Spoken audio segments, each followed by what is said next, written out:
PowerPlayChess, brought to you in association with Kagi. I'd like to show you a splendid attacking game played in the Women's Olympiad in round 6, and it features the Milner-Barry Gambit. It's daring stuff. French defense, of course. So this was played in the India-Armenia match.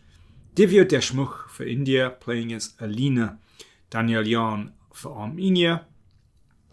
And the Indian women's team looking really good at the moment, but the match against Armenia was quite a tough test. Now, French defense, advanced variation. C5 starts to attack the pawn on d4, and black follows up with knight c6. And bishop d7, that's my preferred method of countering the advanced variation, because good to remain flexible with the queen. And there is the Milner-Barry Gambit, named after Sir Stuart Milner-Barry, who was an English player, played for the England team from the late 30s through into the 1950s. A wonderful man. Loved attacking chess. I knew him personally. He was an absolute gentleman, very generous man. Used to throw parties for the England team. And yeah, he had some great ideas, and this was his. So how should one play against this? Well, recently I've been studying this because actually it's part of my anti-Sicilians repertoire. It's true. You can get to this via a Sicilian, for example, here via the Alapin's defense, and then e6. That's my recommendation in my anti-Sicilians course. And there we have it, an advanced variation. I'll tell you more about this line, I think, after the game, but let's zip through. Queen b6. Actually, I think that's inaccurate, because here white can take on c5. I mean, that's pretty well known from when I was playing this as a kid, actually. I used to have great fun with the Milner-Barry Gambit. Yeah, I think this doesn't really challenge white's setup, and this bishop is splendidly placed on this diagonal. Anyway, Divya stuck to what she knew, basically, and castled. C takes d4. Now, the old way to play this was c takes d4. It's not very good. Like I said, I'll go into that later. But rook e1, this has kind of revived the Milner-Barry Gambit, actually. So you're inviting black to take here. And there's probably going to be a hit against the queen. White is very well developed. So instead of that, rook c8 was played. And now the knight hasn't got a square to go to, so that's why it goes to d2. And here Danielian had her first big think, and that's an indication that, she was not comfortable with this position. As I said, it's kind of a new trend to play like this, not to recapture on d4. She played knight e7. Knight b3. So now white is threatening to recapture on d4 with a piece. So Danielian decides to take. So black is a pawn up. So it's a true gambit. But you can see how the queen is not best placed on b6. It's vulnerable to attack here and with bishop e3 as well. Knight a5 played. So that kind of unblocks a few pieces. Rook b1, good move. Looking at the queen, getting a bit of pressure on the b file. Queen c7. Now black threatens bishop a4. So after almost a 20-minute think, Divya plays queen e2. I mean, it was also possible to go for knight g5, but this move queen e2 is very good. It's it's stepping away from the threat. That's one thing. But it's kind of a classy waiting move. You're seeing how black sets up. So, for example, if knight g6, then you go for h4, and that's dangerous. And let me see. I mean, it also overprotects this one. If h6, then knight d4, and you start to think about moves like this. So knight c6 was played after another big think, 20 minutes. And knight g5. So this one is well protected. And the knight goes on the attack, looking at these sensitive spots. So if h6, then queen h5, threatening a check. And bishop g6, and white crashes through. So knight a5 hits the rook, which retreated. And again, h6 is problematic because of this move. And if bishop c6, knight takes e6, that's a rather nasty pin. And if queen takes c3, that's really greedy. Then white just gets a fantastic initiative. Threat here, if queen e7, you take there. Then take on b7. Well, rook takes bishop and queen takes and bishop b5. I mean, this is really horrible for black. White's initiative is just fantastic here. So let's go back. So you can see this rook is making its presence felt. Bishop c6. Knight takes h7. So white, let me see. Yeah, white's won the pawn back. But the important thing is that black's king side has been really damaged here. And now the queen joins in the attack. Threat here. g6. Knight g5. It's a good move. In fact, bishop takes g6 was also possible, but this is knight g5 is really sensible. Because of the threats here, then that knight has to be eliminated. But basically black is just positionally bust now because of that fantastic bishop that sits on f6. So obviously the king can't go to the king side, so king d7. Well, this is a very interesting moment in the game. I'll give you a chance to have a think here. How do you play here with white? I mean, maybe this next move isn't such a big deal. I mean, there's kind of, to my eyes, there's an obvious move here. But the move that Divya played was, I think, not so obvious, but I think really aggressive. Cheers, folks.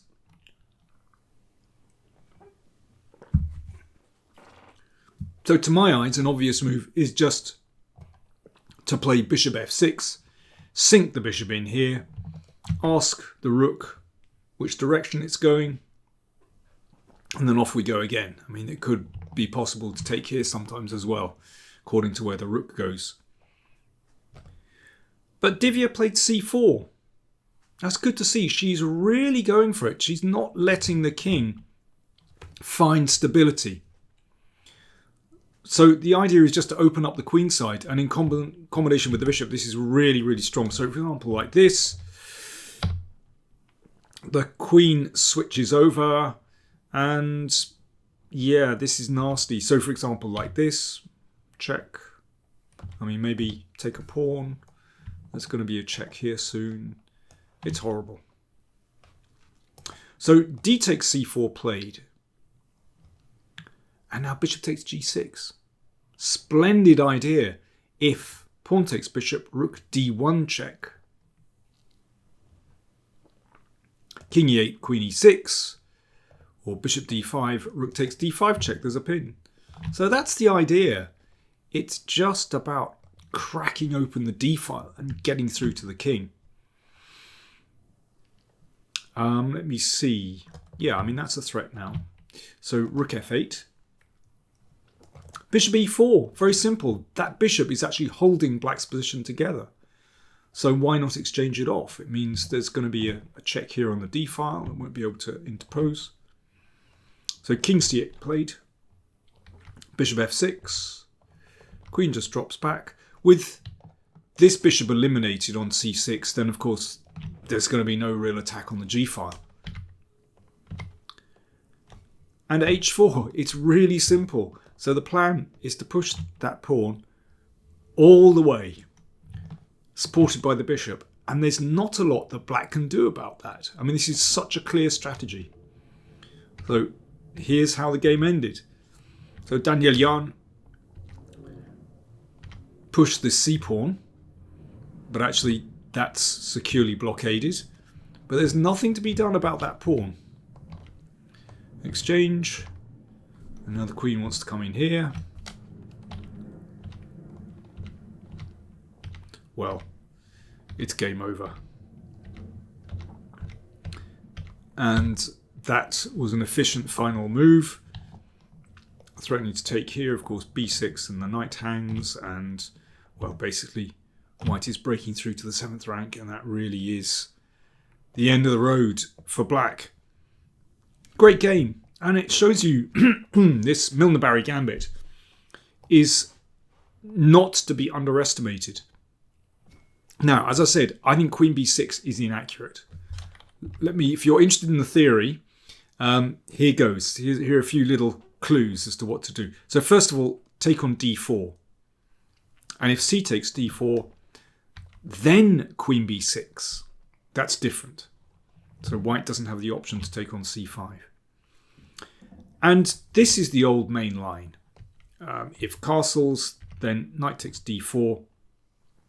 And this is well known to be satisfactory for black. I give all the details in my course and in my new Chessable book, my Anti-Sicilians book that's coming out. Well, published by New in Chess, actually. That's coming out at the end of September. I mean, there are lots of old lines here. 92 is actually quite interesting. I think that's white's best chance. But anyway, I deal with that in the book. Okay, so after c takes d4, what about castles as Divya played? Well, this is very different because the queen isn't on b6. So the queen is safely at home. So it's not going to get hit by a rook on b1, for example, or a bishop coming to e3. And this means black's position is much safer. So it is possible to take that pawn and bring the knight out. It's going to come to g6 to hassle the pawn on e5. Still can get a bit tricky. You've got to know what you're doing. But I investigate that in the book and in the Chessable course. There's actually another way to play this position, and that's just to go rook c8. So it's really similar to the game we've just looked at, but the queen isn't on b6. So if pawn takes pawn, then black nabs that bishop. Of course, it can't drop back because of knight c2. And positionally, black is doing really well because there's no light squared bishop, which is a very dangerous attacking piece. And at some point, this bishop will be able to enter the game. So that's positioning, that's very nice for white. And if knight d2, again, similar to how Divya played, this is very different because black's queen won't get hassled, and you can go for knight g6 straight away. That's very different, and black is better in those positions. Anyway, if you want to know more, if you want full details of that, then do check out my Anti-Sicilians course. And the book of the course comes out at the end of September. It's basically based on the course, but I've tweaked a few variations in light of comments that people have made, added a few things, added a couple of extra chapters, and fleshed out the descriptions and the explanations as well. So anyway, I'll let you know when that appears in the shops. Now, that game was actually decisive for this match. I should mention this before, really. So, if we look at the standings in the Women's Olympiad, India are out in front, having won all their matches. They have 12 points. In second position, Georgia and Poland. And in fact, India face Georgia in round 7. Now that is going to be a fantastic match. India against Georgia, round 7. I'll report back on that one. Thanks for watching.